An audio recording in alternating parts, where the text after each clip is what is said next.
Okay, ladies and gentlemen, welcome and thank you to the session about mapping Eastern Europe, its present, its past and its future. We are in a very fortunate situation today because we can be there when the historian meets one of the shapers of history and when the politician is confronted with the greater historical trends. So with us today is Pavlo Klimkin, the Foreign Affairs Minister of the Ukraine, and Timothy Snyder, Professor, the Richard C. Levin Professor of Yale University. We're going to start with a presentation from Professor Snyder about the greatest trends to do with the region, how its past helps us understand the trends and the patterns that are shaping the present, as well as our future, especially with regard to integration versus the nation state. Okay, thank you very much. So thank you all very much for taking a little break from investment and high politics to have a go at history and mapping in Eastern Europe. What I'd like to do is spend 15 minutes talking to you about the past, but I hope by the end I will have made a point about the present, in particular about the significance of the European Union and about the relationship of Eastern Europe to world order as a whole. So where I'd like to begin is a century, those are nice pictures. I'd like to begin a century ago with the world as empire. This map shows the main land empires of Europe at the turn of the century or the early 20th century. But the fundamental thing to understand is that this pattern of empire is the pattern of the world. Europe is typical, it's hypertypical.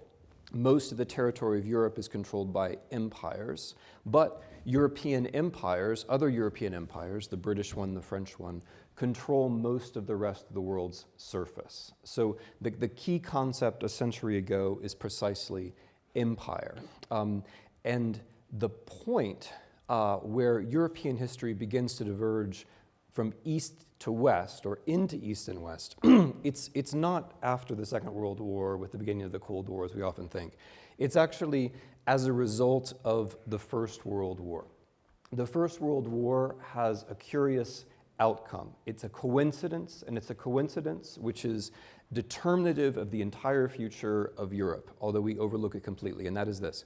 Who wins the First World War? The maritime empires. Great Britain, France, if you want to be malicious, the United States, also maritime empire. Great Britain, France, the United States. Who loses?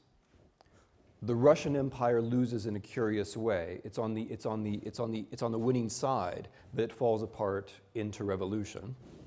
Germany, the Habsburg monarchy, the Ottoman Empire, all lose. So the land empires lose the First World War, which means they fall apart. The sea empires win the First World War, which means they continue as world powers and as maritime empires. That's the great coincidence that determines the shape of the history of the European 20th century. Because what happens next is that an illusion makes its way into the center of our minds, an illusion which is transitory, which has to be transitory, but which nevertheless becomes the way that we think about history, and that is the nation state. So where is the nation state in European history?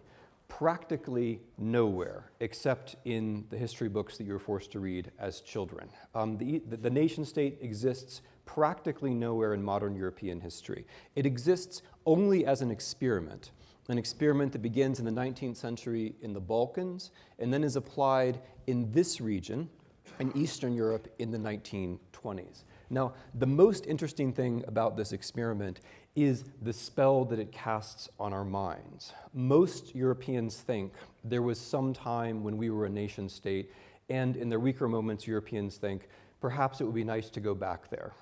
You can't go back to a place which never existed. If you're an East European, there is a moment of the nation state, but the crucial part of this experiment is that this experiment fails completely. All of the new nation states that are created after the First World War, there are 6 completely new ones: Estonia, Latvia, Lithuania, Austria, Czechoslovakia, Poland. All of them have ceased to exist by 1940. They don't last for very long. So The high point of this, or perhaps the easiest example of this to remember, and the most dramatic example, is the Molotov-Ribbentrop Pact, which is the alliance between Nazi Germany and the Soviet Union that begins the Second World War. That's the most dramatic way a state is destroyed. Poland is destroyed by being invaded from both the West and the East. But this is simply the high point of a general pattern. The nation-state fails. And that the nation-state fails as a result of German and Soviet aggression reminds us of a more interesting pattern and a deeper pattern. Actually, the deepest pattern of European history, and therefore the one which is completely overlooked and forgotten. And that is this, that European history is a history of imperialism, right? It's not a history of nation states, it's a history of imperialism. The way it lands, the way it ends, is as a history of imperialism inside Europe itself. And the central colonial territory in Europe, although this can be uncomfortable for Ukrainians, is precisely Ukraine. In the Soviet experiment, Joseph Stalin spoke of Ukraine as a site of what he called self-colonization or internal colonization. The Soviet Union has no maritime empire, so therefore what we must do is accumulate capital by way of exploiting rich agricultural territories such as southern Russia, such as Ukraine, in order to modernize. Likewise, the Second World War. Each of us has our own national history of the Second World War. Americans have the nonsensical idea that we won it, the Soviet Union won it. But the goal of the Second World War in Europe was that Germany take Ukraine from the Soviet Union as a colony. That is what the Second World War was actually about. It's Europe's colonial war inside Europe. It's the attempt to establish an empire, a racial exploitative empire inside Europe itself. That's the point. So, and why am I dwelling on this? Because the history of European imperialism, both outside of Europe and inside of Europe, is the part of European history which one forgets when European Union begins. When European Union begins, a story starts, and the story is something which I call the fable of the wise nation. The fable of the wise nation says, we all, the British, the French, the Germans, the Italians, the Spanish, we all learned from the Second World War that war is a bad thing, and therefore we had the Schuman Plan and economic integration, and now we're all very peaceful people. This is your common constitutive myth. Congratulations, it's nice to have one. It has no basis in reality whatsoever. Europeans did not learn from the Second World War that war was a bad thing. If Europeans had learned that, then the people who suffered in the Second World War the most, the Jews, the Belarusians, the Ukrainians, the Russians, the Poles, would be the most peaceful people on the planet. Are they? I leave it to you, right? The European project begins somewhere completely different. The European project begins from the failure of European colonialism. West Germany is at the beginning because Germany's colonial project in Eastern Europe fails spectacularly. The Netherlands, Italy, later France, later Britain, Portugal, Spain, these are not European nation states. They were never European nation states. They are failed maritime empires who find a safe landing inside the European Union. And the story of the nation state, the story of how once you had nation states and then they learned from the Second World War that violence is bad, that is a cover story for the bloody failure of maritime imperialism, right? So remember what I said at the beginning. The crucial fact about European history is the land empires go away after the First World War. The maritime empires go away after the Second World War, which leads to this situation. What is the European Union at the beginning of the 21st century? The European Union at the beginning of the 21st century is a successful gathering largely of former maritime empires. It is a solution to the problem, the post-war problem of the maritime empires, plus Germany. That's what the European Union is at the beginning of the 21st century. It gathers the metropoles of the failed maritime empires. When we think about the enlargement of the European Union, which takes place in 2004, 2007, and then with Croatia in 2013, here we've now reached a profound moment in European history, which has also been profoundly mischaracterized in European politics. The enlargement of the European Union, the creation and enlargement of the European Union, it's not really overcoming the Second World War. What it's really doing is that it's overcoming the First World War. You see, these units here, Estonia, Latvia, Lithuania, Poland, Austria, the Czech Republic and Slovakia, and then these more southerly nation states. What's interesting about these units is that these are fragments of former European land empires which failed as nation states, right? Sorry. No, okay, Poles aren't here. All right, I'm all right. So failed as nation states twice. The first time after the First World War, and then the second time after the Second World War, when most of them were in a relationship with the Soviet Union, which was something short of sovereignty, right? So the nation state is an experiment which is carried out in Eastern Europe and which fails. This is the thing to remember. Therefore, the enlargement of the European Union is in effect the settlement of the First World War. It's the settlement of the First World War because it is the securing of these failed nation states within a larger European entity. Now that's a story that for two reasons can't be told. The first is you can't get the East Europeans to say the nation state was a failed experiment. I've tried, it doesn't work, you can, good luck. The second reason you can't say this is you can't get the West Europeans to say the European Union was a safe landing after the bloody failure of maritime empire. You can't get the West Europeans to say that either, right? This goes against both of your myths. The East European myth is we had nation states, they were great, except for the bad people on the outside. And the West European myth is we had nation states, they were great because they learned from the Second World War. Those are your happy myths, great. But in order to understand oneself, it can help sometimes, just for an hour every year or so, it can help sometimes to see a deeper historical reality, which happens to be a very interesting one, which is that the historical meaning of the enlargement of the European Union is that the metropoles, the former metropoles of maritime empire, the United Kingdom, I shouldn't be pointing at the United Kingdom, but okay, former metropoles, the Netherlands, France, former metropoles of maritime empires, one kind of post-imperial predicament, right, are joined together with fragments of former land empires, another kind of post-imperial predicament. The reason why this is so profound, of course, is that the real story of European history in the 20th century is what do you do after empire, right? What do you do after a failed land empire, and what do you do after a failed maritime empire? Because unless you're Finland or Norway or some other lucky people, that is your actual history. Failed empire one way or the other. The European project is the answer to that. The European project is not interesting because it transcends the nation state. It didn't transcend the nation state because the nation state never happened. The European project is interesting because it transcends empire, or rather, it's a post-imperial solution which is not itself an empire, which operates according to different principles. That's what's historically interesting about the European Union. Now, there are two fundamental conclusions from this for contemporary politics. The first has to do with Europe, and the second has to do with Ukraine.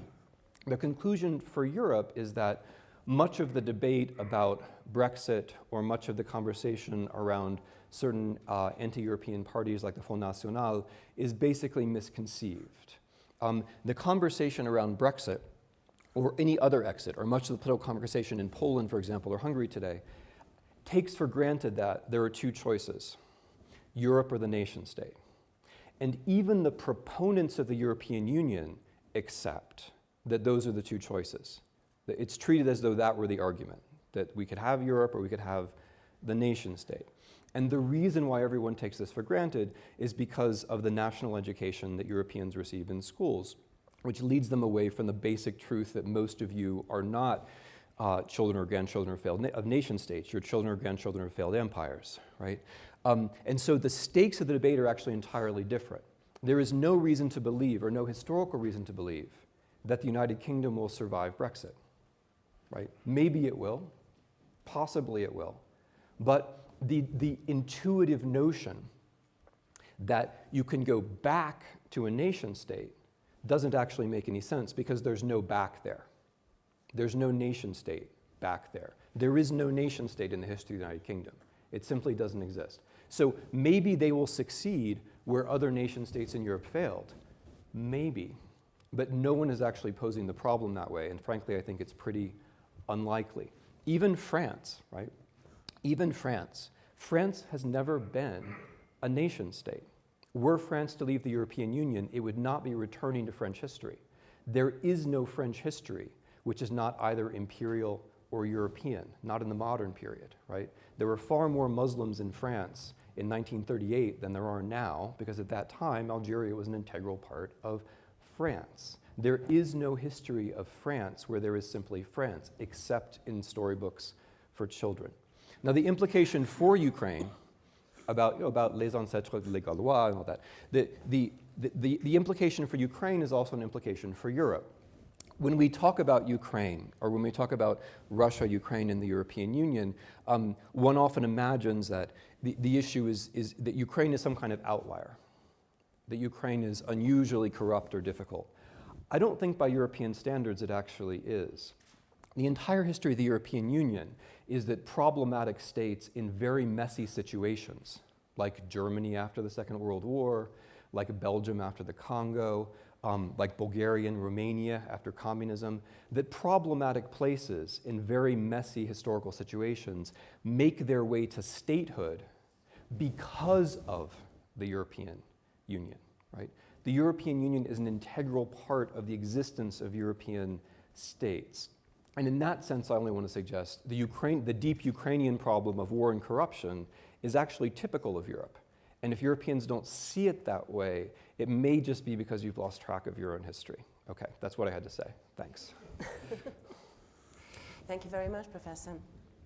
Minister Klimkin, Professor Snyder did say at one point that this might make the Ukraine uncomfortable. How do you feel about what was just said? No, not at all. Look, now after what Tim has said, and basically has shown I feel myself, almost ashamed for not being prepared with such a nice slide. So, Tim, can I use one of yours actually to show my case? No, it's fine. I need just one. Look. Are you sure you want that one? Basically, I need not our pictures. Otherwise, every kind of slide is fine. I actually very much like all of your points, but because the sense of that is to have a kind of good discussion, I will try to come up from a sort of different perspective.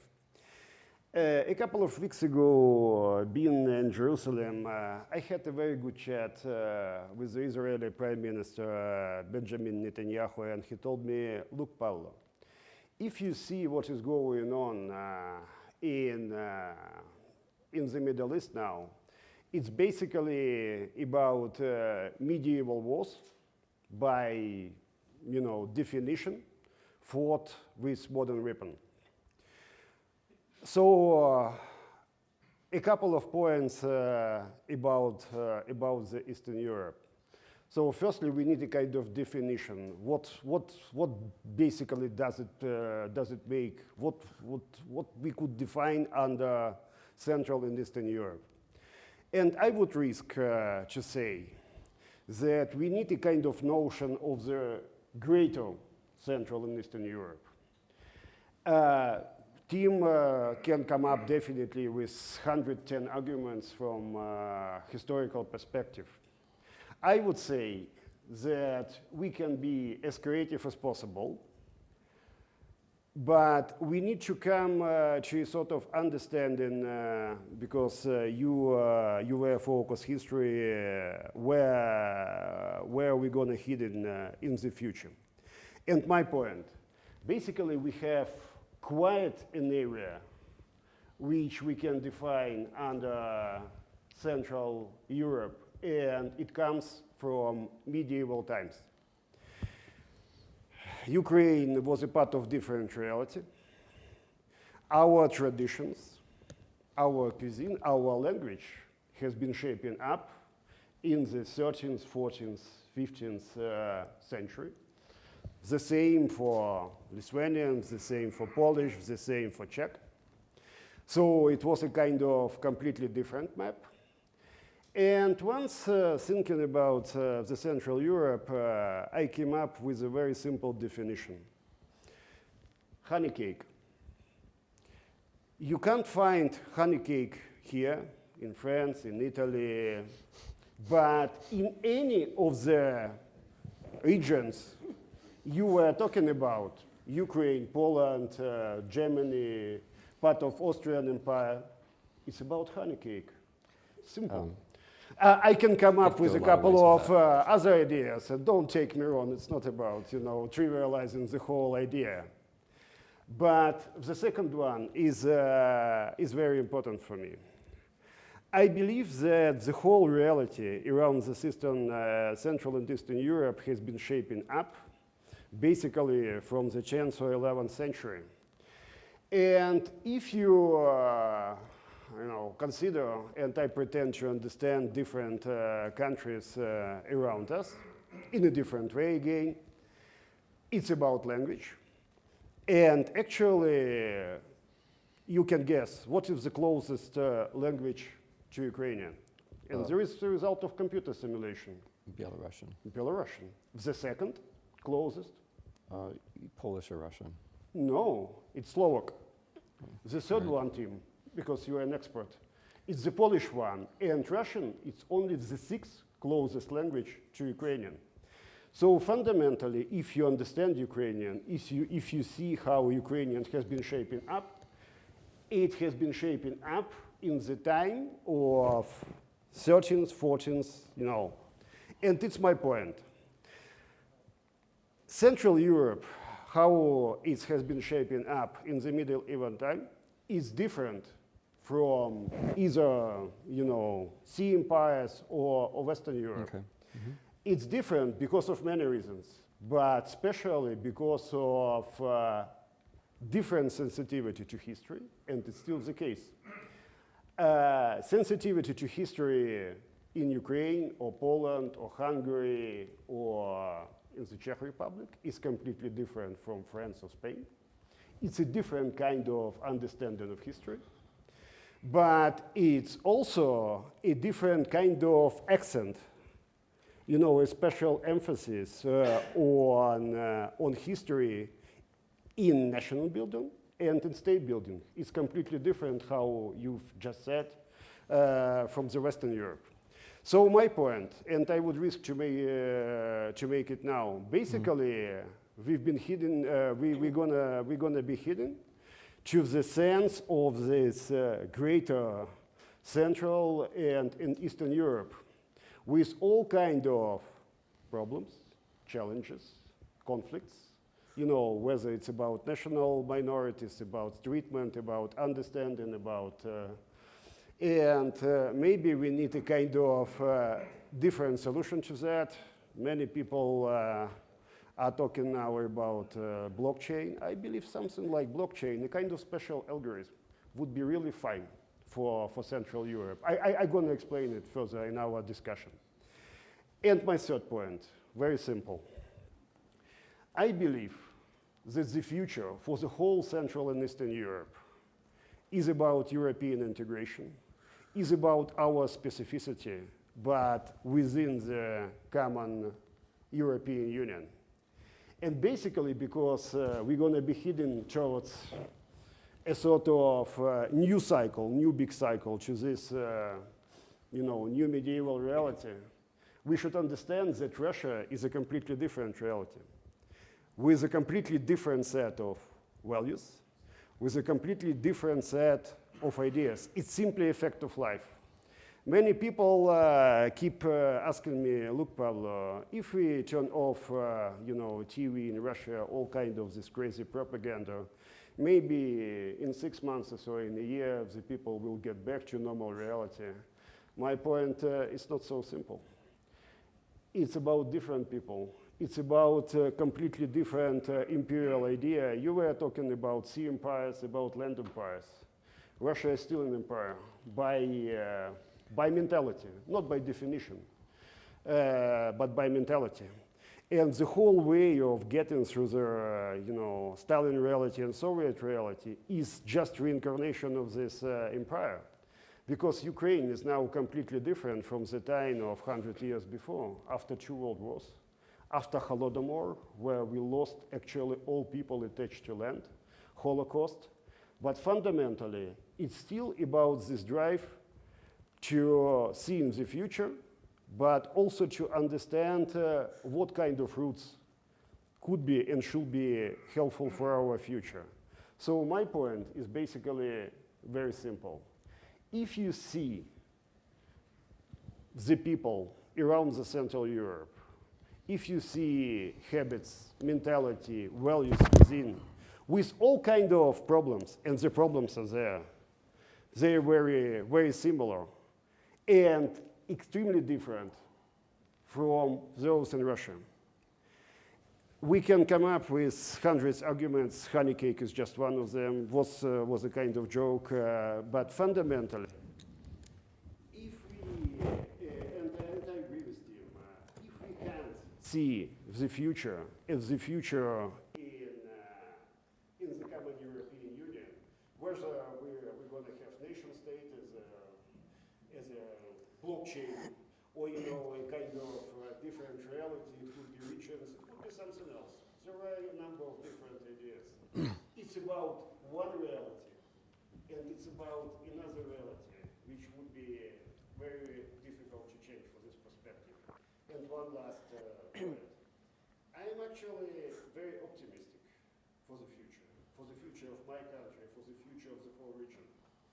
Because I believe, and if you like, it's my feeling, that not just Ukraine as a country had crossed a point of no return, but the people, the Ukrainians, have crossed a point of no return in their understanding that, the whole past is no way forward. I will make a stop here, Tim. It was a really great presentation. I remember how I have really an honor to present your book in Kiev, and it was a great success because not just of your great research, but because of your touch and your understanding how the whole reality around Ukraine were shaping up for all these years. And it helped me also to understand some points about Ukraine. Thank you. Thank you very much, Minister. You made a number of very interesting points that I'm sure we can use to continue our discussion. But before we go into that detail, Professor Snyder, you were talking about the failed nation states at the time when most of the conversation is about whether or not the EU as the integration is failing. So do you think that's actually a success? Of course. I mean, the greatest human capacity is to take things for granted. That's the thing we're best at. As soon as we achieve something, we take it for granted. And we don't even notice this capacity. We take our capacity to take things for granted.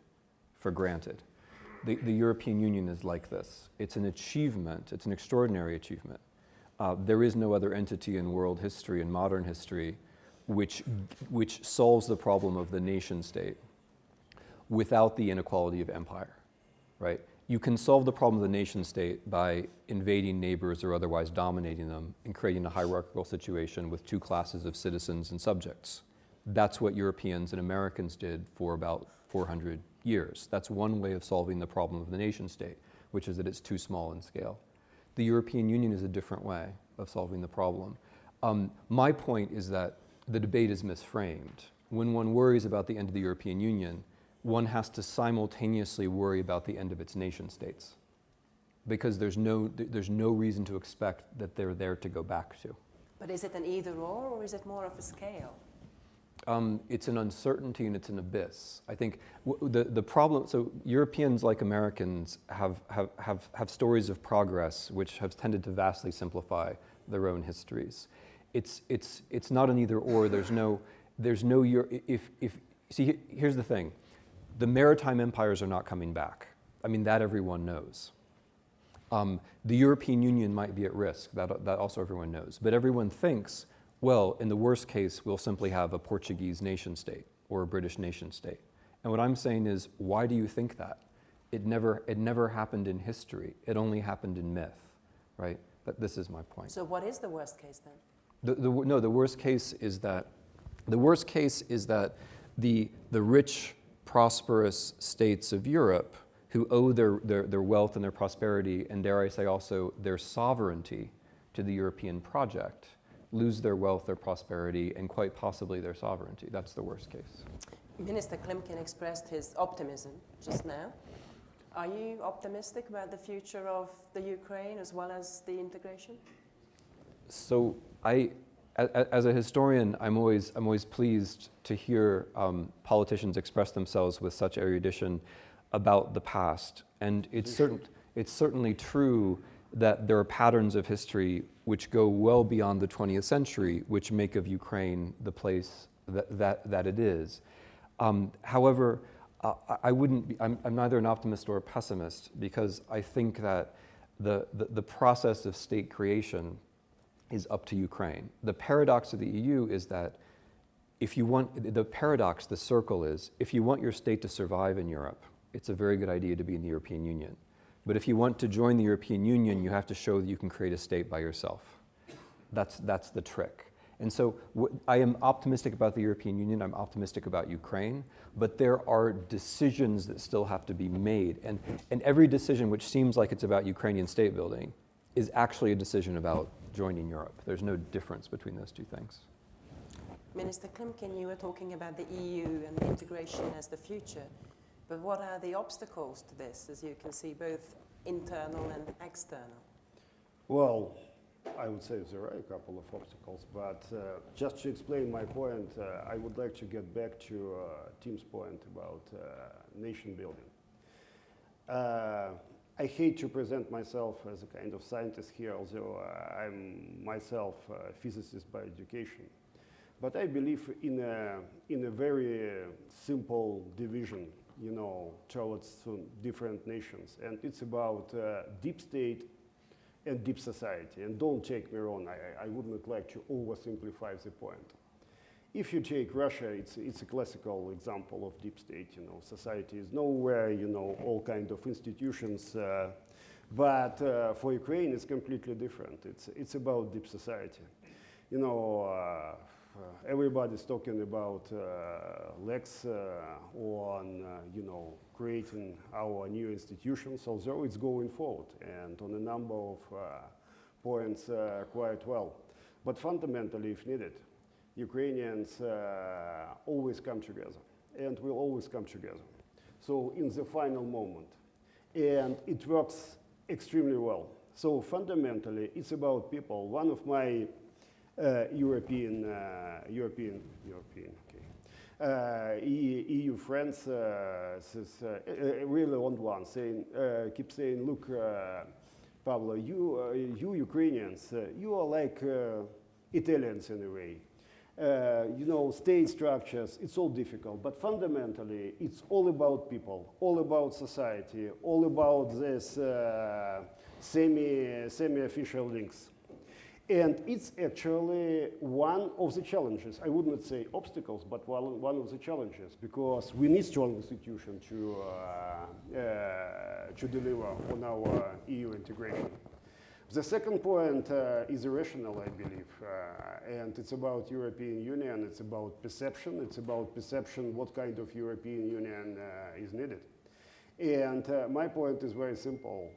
The sooner the whole European Union gets the point that Ukraine is existential for the European Union, like basically, it's the point for Russia, because with Ukraine as a success story, as a democratic and European project, it would be difficult somehow to justify the Russian project, how they keep building it, how Putin keeps building it in Russia. But we need also to explain that we are credible in the sense of our state building, and we are a sort of asset for the European Union. And this asset for me is not about land, not about, it's about people. Fundamentally, the whole asset and the added value of Ukraine to the European Union is about our people. And the whole sense of the European Union is basically about wrapping up this European reality. Without that, European project is not complete. And something which is not complete is always, I would say, a bit unstable. In the sense what Tim was talking today. But what are the internal obstacles to integration? Professor Snyder made a reference to corruption before. Yeah, look, it's the sense of how to deliver on reforms. And on some areas it's really a way forward. On some areas it's a very mixed experience, because Ukraine before the Maidan was fundamentally a kind of post-Soviet country, sort of reality belonging to the post-Soviet space, in the sense of economy, how economy was working, in the sense of society less, but basically state. And Ukraine was, chronically and systemically corrupt, and this corruption was at the highest level, at the business level, and at the routine level. So to eradicate them and to create a completely different society takes time. On some areas we've been getting better. On some areas we've been lagging behind. But it's not just about corruption, because many people, simply point into corruption as a sort of one fundamental challenge. For me, it's about changing the way how Ukraine as a country operates. It's about institutions, because you need institutions to tackle corruption, and you need to engage society. It's about living the whole way of living with 3,000 actually state enterprises. Just imagine we still have more than 2,000 state enterprises which should be privatized. It should be about the whole reshuffle of basically the sense of how we should have a touch with the European Union. And the point is, either we gonna deliver on the association agreement, because it's a kind of space where we need to deliver, to get prepared for the European Union, or we fail. So for us it's a kind of existential challenge. For us it's a sort of survival, because if we fail, the future could be very meek, as Tim has just said. So if I understand the optimist Minister Klimkin well, then he's saying that this is a life and death situation for the Ukraine, an existential need and necessity, but also he said that for the EU, Ukraine is existential. So I'm guessing you're saying that you think for the EU itself, the Ukraine is necessary for survival. It should be existential. There is more and more understanding within the EU that Ukraine is important. Without Ukraine as a successful story, there is no stability in the future Europe. But whether everyone clearly gets the point in Europe that Ukraine is also existential as success story, it's really in progress, and I hope it's in progress. And Europe is a very fragmented reality, also in the sense. So we need to overcome this reality, and basically it's one of the most important challenges for us. Professor Snyder? Well, if you accept the view that the true alternatives in European history are integration and empire, which I hope you will, then the significance of Ukraine for Europe becomes clear. So long as the European Union exists and functions well, it's going to be attractive to territorially contiguous states. If it's not attractive to territorially contiguous states, that means there's something wrong with the European Union. So if the European Union lives and breathes, it also grows. Since there isn't a third option of falling back to the nation state, the natural pattern of the history of the European Union is ever greater success, ever greater wealth, ever greater political stability, and also new members. This is unavoidable. The thought that we can stop at a certain point doesn't actually make sense. And what I would try to get across is that empire hasn't gone away. I perhaps see this a bit differently than Minister Klimkin does. As I understand all of these things, Russia has a past, present, and future, which is also fluid and subject to change. The idea of empire is not an idea which is a Russian idea alone. The United States, for much of its history, has been fundamentally imperial, and most European states with whom we have the pleasure of talking today, for much of their modern history, have been imperial. Empire is a notion of how you order politics. It's not specific to Moscow or anyone else. What I would try to get across is that the European idea is an answer to empire everywhere, right? Whether it's Russia or somewhere else, but that empire is also a challenge to the European Union. The story that Russian foreign policy tells to Europeans is, let's go back to the nice day when we were all great powers. The thing is, those days weren't so nice, and the reason that Europeans were great powers was because they had maritime empires that aren't coming back, right? So that's a story that empire tells. It's not clear to me that Europeans have sufficiently understood that story or their own history enough to recognize that they will be in a constant struggle with empire. Sometimes American empire too, right? Empire is a concept, and European Union is an answer to that concept, which works, and if it keeps working, will always attract countries on its periphery. It's almost time for me to hand over to the audience to ask your own questions. But before we do that, I know Minister Klimkin is keen to reflect on one that. simple point, look, and it's a very important one. I have not said that Russia is doomed to remain empire for another 1,000 years. My point is different. My point is that it would be far more difficult than in other cases to have transformation of Russian mentality. It's not possible from today to tomorrow, from this imperial mentality to other mentality. Sure. And it's definitely the case, but it does not mean that Russia is doomed, to remain, imperial reality. And the second point about nation states, very simple one. The whole idea that the people trust nation states to deliver on their vocations and dreams is over, or very close to be over. And if people, simply get the point that the nation state is not able to deliver, they will take initiative in their hands. In what way? It's a question probably not for this conversation, but it will come, and it will come, it's gonna come very rapidly. So in this sense, all this integration process and building process could be very different from what we could imagine right now. So before we take questions from the audience, let me just introduce one extra aspect, because we have been shown maps by Professor Snyder of our history, but we could also be using other kinds of maps, those of energy flows. How does that affect the present and the future of the region and the relationship with Russia as well as the European integration? My point is very simple. Oil and gas paradigm is not over. It won't be over in 3 years or 5 years, but it will be over in some years to come. The whole renewable paradigm is now coming not just to electricity production, but also to heating.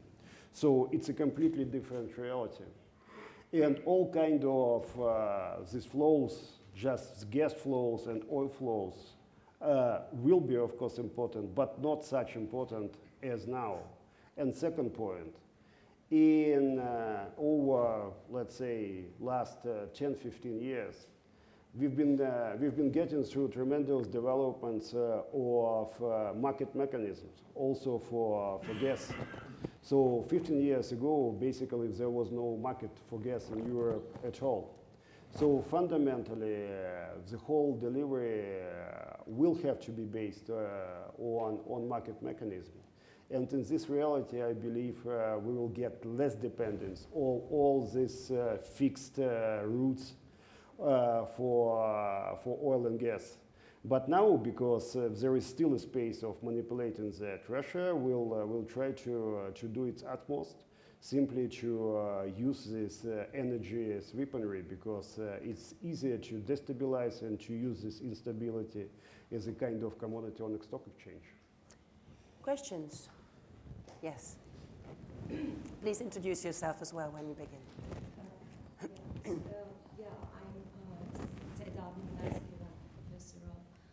Philosophy from Turkey, and what I would like to ask is, while we're talking about the integration of Ukraine to European Union, what does Professor Snyder think about integration of Turkey into European Union?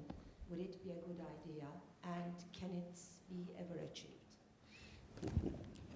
Yeah.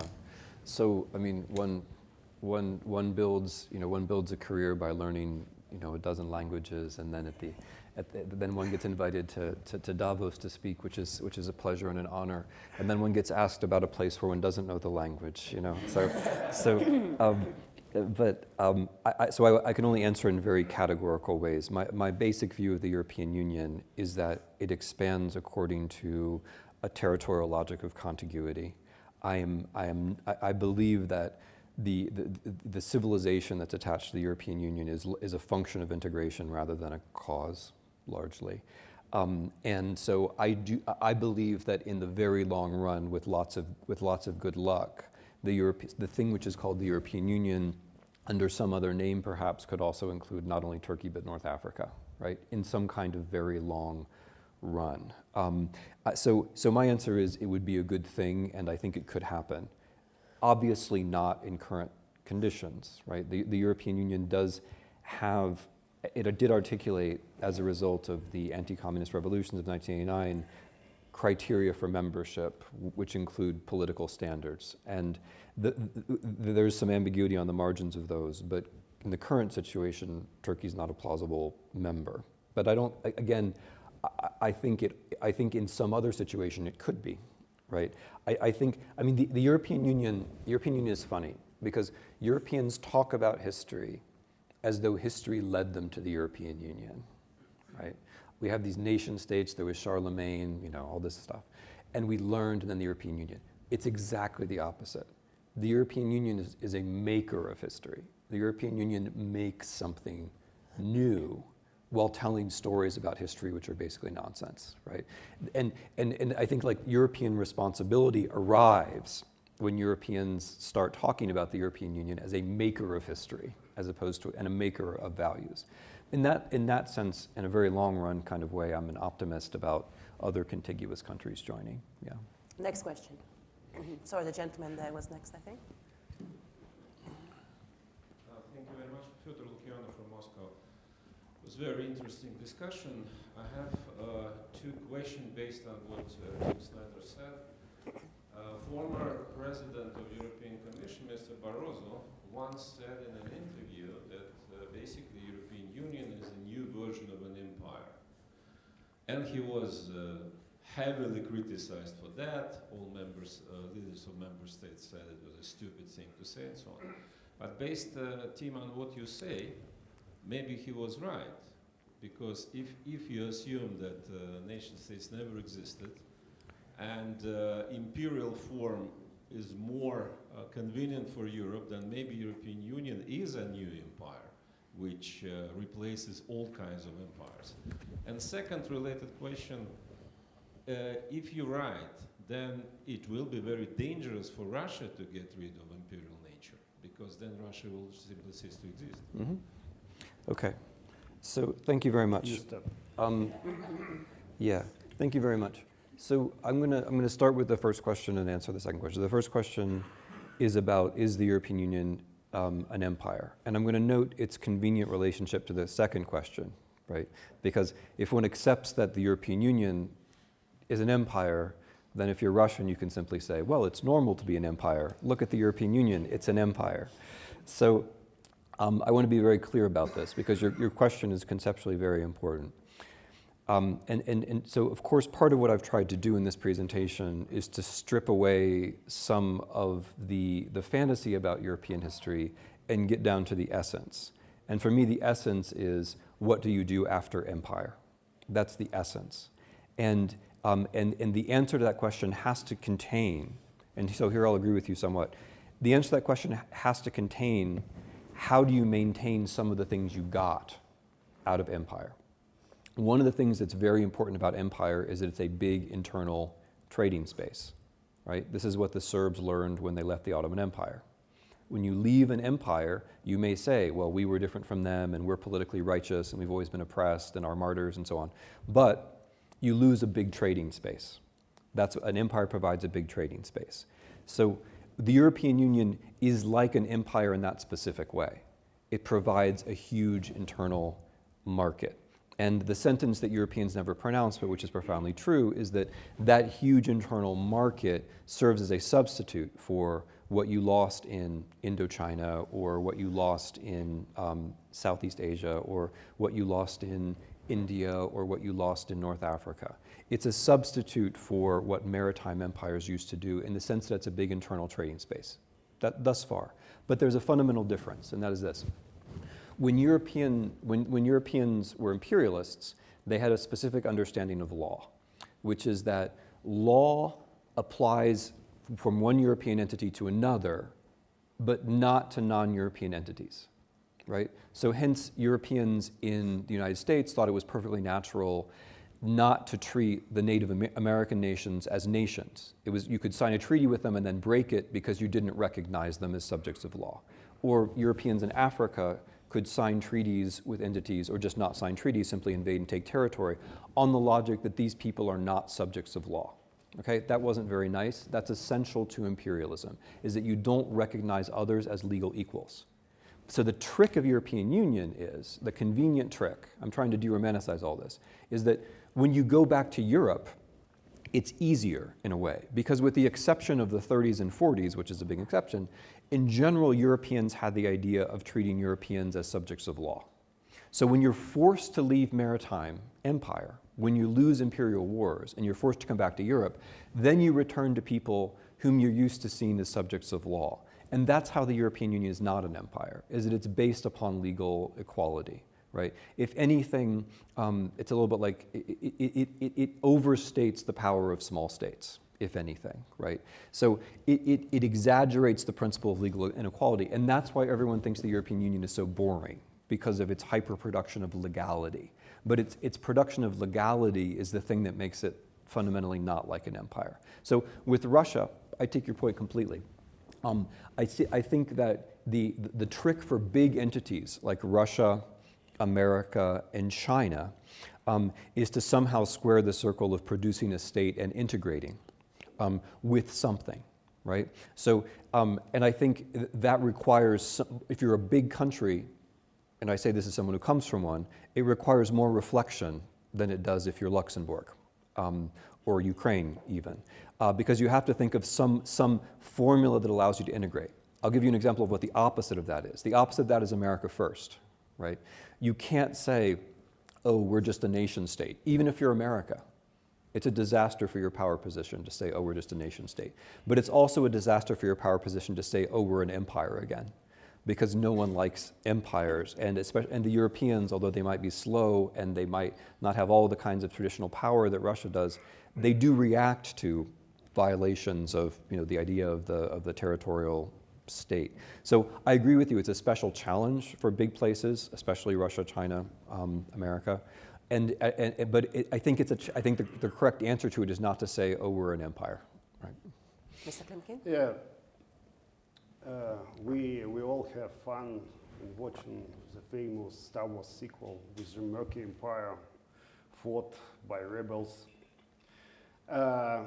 Somehow there are a lot of people fighting Russia, but actually I can't recall anyone fighting in direct way the European Union.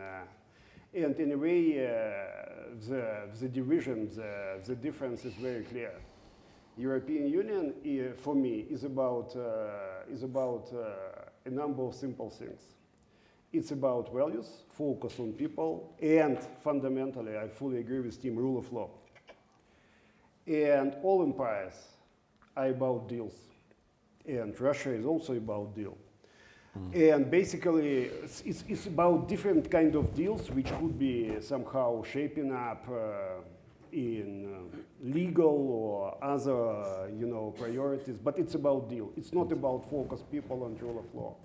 And I've said, we can't say that Russia is doomed to remain empire for another 1,000 years. It's basically about Russia, maybe about others. But fundamentally, leaving the sense of imperial mentality and the whole sense of how Russia operates would create completely different Russia. So whether you like it or not, and you have to be really honest about that. Thank you very much. One last question. Yes, this is for both of you. More for Tim, the first part of my question, which is, all right, Portugal and the UK were empires, and the Portuguese Empire didn't end until the mid-70s, and by 81, 82, they were in the EU. But isn't there a sense that, because both are somewhat island nations, Portugal is a semi-island nation, that there's an identity, a homeland, which is beyond imperial, so to speak, that they can fall back upon. Like when Churchill says, we will defend our island. Of course, Churchill was a man of empire. That doesn't come through in the new movie. They wiped that out. So is there a sense that maybe Portugal and Britain are in a somewhat separate category because of their geography? There's this sense of a semi-island or island homeland.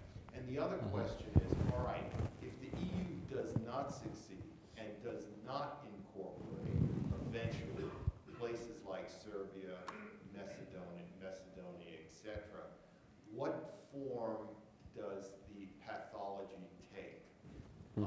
What happens to those places? There won't be a sudden collapse, but will they simply become more and more dysfunctional over time? Okay. Thank you very much for that question. Unfortunately, we are running out of time, so can I ask you to be brief, please? Okay. So I think I agree with you completely that island nations, or even nations that are far away from other nations, have a sense of identity that's different. But Churchill was going to defend our island, down to the last Indian, right? We can't forget that. And and I believe, I worry that sense of identity is a trap. And to move to your second question, where it may very well lead is to a Great Britain that is in fact in England, immediately or after some time.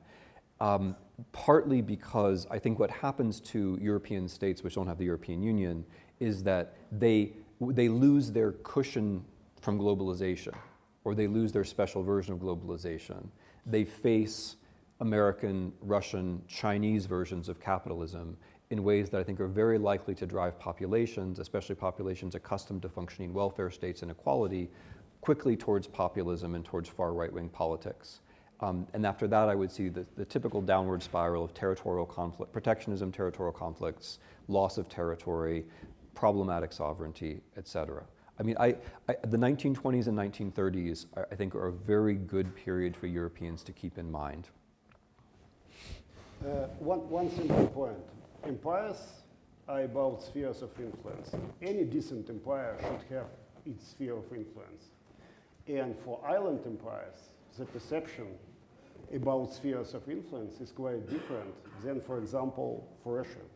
So basically it could be part of the answer. Tim has made it in a different way. Thank you. Thank you very much for the conversation. Thank you very much for coming. I'm sure there's plenty of conversations to be had on the back of this conversation. Unfortunately, we'll have to have them outside the room, but I do encourage you to stay and share your thoughts with each other, because I could see that you have them, and a lot of interesting points were raised. Do you have any time, if anybody's interested, about your point before about blockchain? Because I am conscious that you said you wanted to talk about that. If anyone's interested, do you have time to talk about that outside the room? Look, we have a multi-layered system of, difficult moments, sometimes point-to-point problems in the whole, Central and Eastern Europe. We need a kind of protocol because blockchain is a sort of, protocol fundamentally on how you communicate with others and how you treat others. In a way, it could be a voluntary protocol, because without voluntary protocols, there is no way forward. And international law is a kind of imposed law, because, of course, we have to agree with that.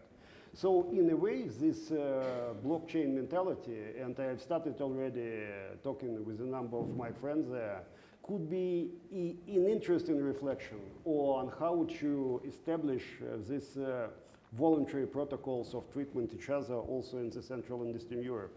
And it's actually the idea now under research in Poland, as I understand, in Romania, but basically also in Ukraine. Could be a funny story for the future. And Central and Eastern Europe could be a very interesting, test range for this type of voluntary protocols. Interesting idea. Thank you very much. Thanks. Okay. Thanks, guys.